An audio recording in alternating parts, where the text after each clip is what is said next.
بارک اللہ فیکم۔ بسم اللہ والحمد للہ والصلاۃ والسلام علی رسول اللہ وبعد۔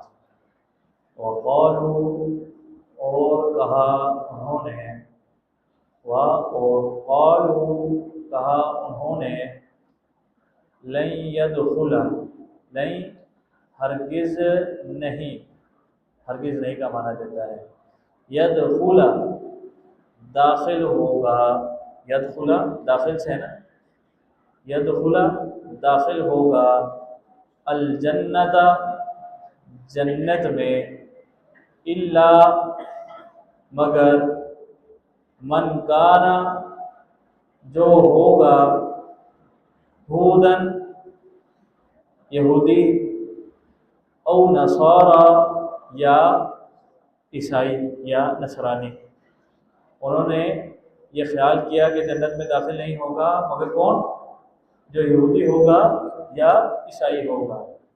تل کا یہ، امانیہم ان کی جھوٹی آرزویں ہیں، امانیہم ان کی جھوٹی آرزویں ہیں۔ قل اے نبی آپ فرما دیجئے، ہاتو لے آؤ، برہانکم اپنی دلیل، ان کنتم اگر تم ہو، صادقین سچے۔ قل ہاتو برہانکم کہہ دیجئے لے آؤ اپنی دلیل، ان کنتم صادقین اگر تم سچے ہو۔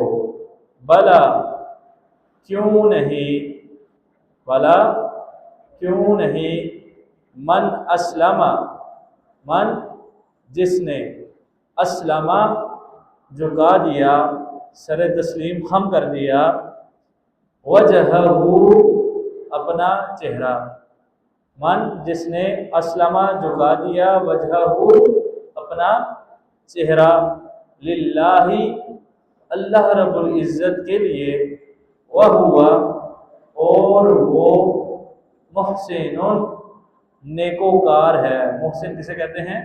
نیکوکار کو، احسان سے ہے، نیکی کرنے والا، نیکی میں کمال کرنے والا، محسن نیکوکار ہے۔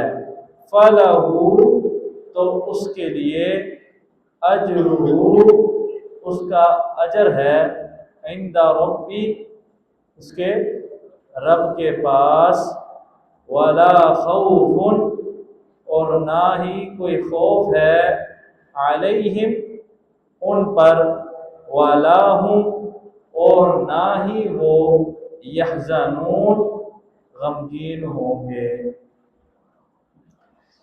وقالوا لن يدخل الجنة الا من كان هودا او نصارى، انہوں نے یہ بات کی کہ جنت میں داخل نہیں ہوگا مگر یہودی یا عیسائی۔ یہ مختصر بات ہے، ویسے تو آپس میں بھی ان کا یہ عقیدہ ہے، یہودی سمجھتے ہیں کہ عیسائی جنت میں نہیں جائیں گے، عیسائی سمجھتے ہیں کہ یہودی جنت میں نہیں جائیں گے، لیکن بظاہر اس آیت کو پڑھ کے ترجمے سے یہ سمجھ آتی ہے کہ شاید ان کا خیال یہ ہے کہ یہ دونوں ایک دوسرے کو جنتی سمجھتے ہیں، اس کے علاوہ نہیں، یہ بات نہیں، یہ تفصیلی بات ہے جس کا رب تعالیٰ نے اختصار کیا۔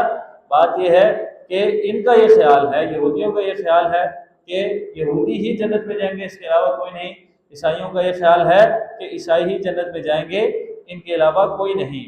رب تعالیٰ فرماتے ہیں ان کی جھوٹی آرزویں ہیں، دل کا امانی ہوں، یہ ان کی جھوٹی آرزویں ہیں، یہ خود ہی خیال کرتے ہیں، ان کا خیال ہے لیکن یہ جھوٹ ہے، اس کا حقیقت سے کوئی تعلق نہیں۔ قل ہاتوا برہانکم، اور ساتھ ہی کہہ دیا تمہیں لگتا ہوگا، لیکن تمہیں اگر لگتا ہے تو پھر دلیل لے کے آؤ۔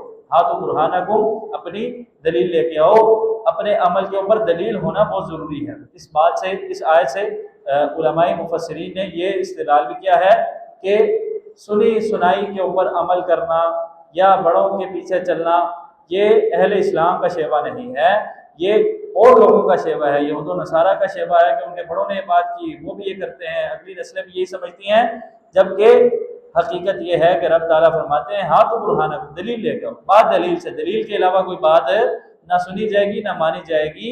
ان کو تم صادقین، اگر سچے ہو تو دلیل لے کے آؤ۔ اور دلیل کیا ہے؟ دلیل کیا ہے؟ دلیل کیا ہے؟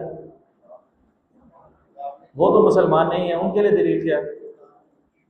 ان کی جو اس وقت تورات اور انجیل موجود تھی اس کے مطابق بھی وہ اس پر عمل پیرا نہیں تھا، اس سے بھی وہ منحرف تھے۔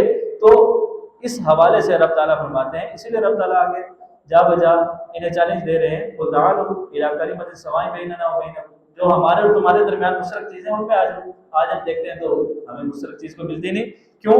کیونکہ انہوں نے دین کا اپنا بیڑا غرق کر دیا، سب کچھ بگاڑ دیا، اس وقت بھی جو چیز ان کے درمیان موجود تھی یہ اس پر بھی نہیں کھڑے تھے۔ رب تعالیٰ فرماتے ہیں اس کے مطابق تو تم کوئی دلیل لے کر آ جاؤ اپنی کتابوں سے، تب بھی بات مانیں، لیکن تمہارے پاس کوئی دلیل نہیں ہے، دلیل کے بغیر تم چل رہے ہو۔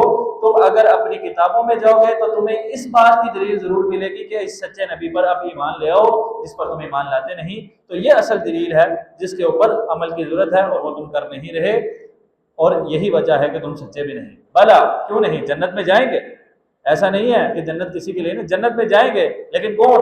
من اسلم وجہہ للہ، جس نے اللہ کے لیے اپنا چہرہ جھکا لیا، مطلب خالص اللہ رب العزت کے لیے وہ عمل کرتا ہے، وہ محسن، اور وہ نیکوکار ہے۔ اور نیکی کیا ہے؟ نیکی صرف وہی ہے جو کتاب و سنت نے بتائی ہے، اس کے علاوہ کوئی نیکی نہیں ہے۔ جو کتاب و سنت میں ہے، جو قرآن و حدیث میں ہے، وہی نیکی ہے، اس کے علاوہ کوئی نیکی نہیں ہے۔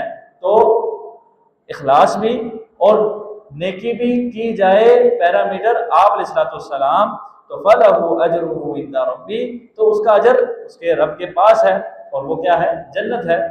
وَلَا خَوْفٌ عَلَيْهِمْ، پھر جب جنت میں یہ چلے جائیں گے ان پر نہ کوئی خوف ہوگا اور نہ ہی یہ غمگین ہوں گے۔ اللہ سے دعا ہے اللہ رب العزت ہمیں اس کیٹیگری میں شامل کریں۔ یہ رب تعالیٰ نے تقریباً 10-12 مقام پر قرآن میں یہ بات فرمائی ہے، وَلَا خَوْفٌ عَلَيْهِمْ وَلَا هُمْ يَحْزَنُونَ۔ اس کو قرآن پڑھتے ہوئے آپ نوٹ کیا کریں اور کوشش کیا کریں کہ اس کیٹیگری میں رب تعالیٰ ہمیں عمل کی توفیق دے اور شامل ہونے کی توفیق عطا فرمائے۔ وما توفیق الا باللہ، علیہ توکلت و الیہ انیب۔ کل آپ کے مسجد میں پروگرام ہے، آپ کے علم میں ہے، اس کے لیے بھرپور دعوت دیجیے اہل محلہ کو، اہل علاقہ کو، اور یہ بڑا عظیم ایک موقع